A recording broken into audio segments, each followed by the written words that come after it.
Sot me emrin Allahut Azza wa Jell do t'i ndajmë disa çaste së bashku. Të jetojmë mbi realitetin e festave të fundvitit. Pra vëllezër të ndershëm, siç e dim se jena në prag të festave të fundvitit, dhe është mirë që besimtarët të dinë se çfarë festojnë dhe çfarë kremtojnë. Dhe sa ju lejohet atyre që t'i bashkangjiten këtyre manifestimeve dhe kremtimeve. Pra vëllezër të ndershëm, të parë të cilët e festuan ndrimin e vitit janë babelianët të vjetër para 4000 viteve.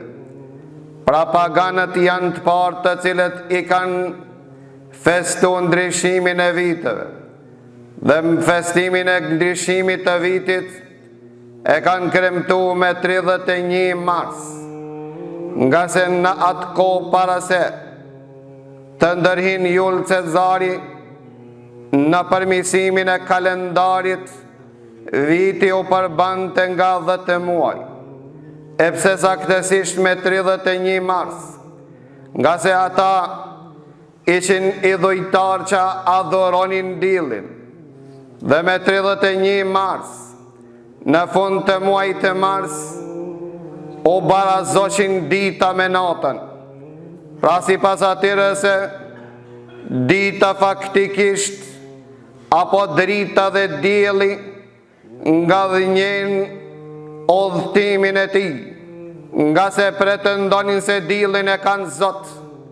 Për këtë arsye ata ishin të cilët manifestonin dhe kremtonin ndryshimin e motëmoteve apo viteve, e pastaj me ndërhimin e Julius Cezarit në ndryshimin e kalendarit, ku e përboni vitin me 12 muaj, ku ja bashkangjiti dhe ja shtoi 2 muaj, që të përputhet me udhëtimin e diellit.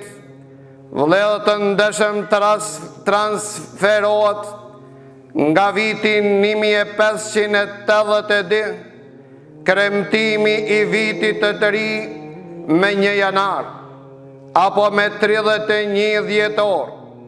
Pra pastaj vëllezër të ndershëm, në vitin 336 me kalimin e Romagëve, pasi që ishin pagan kalimin krishterezër, dhe ata i mastin ditën me kalendarin julian.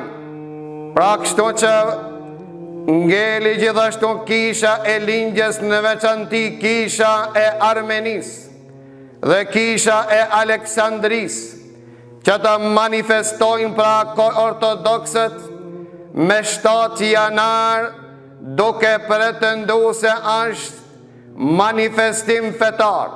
Pra faktikisht në fund të vitit ne vëllezër të ndershëm kemi dy lloj manifestime. E para është ndryshimi i vitit, pra mbarimi i vitit të kaluar dhe kalimi në vitin e ri.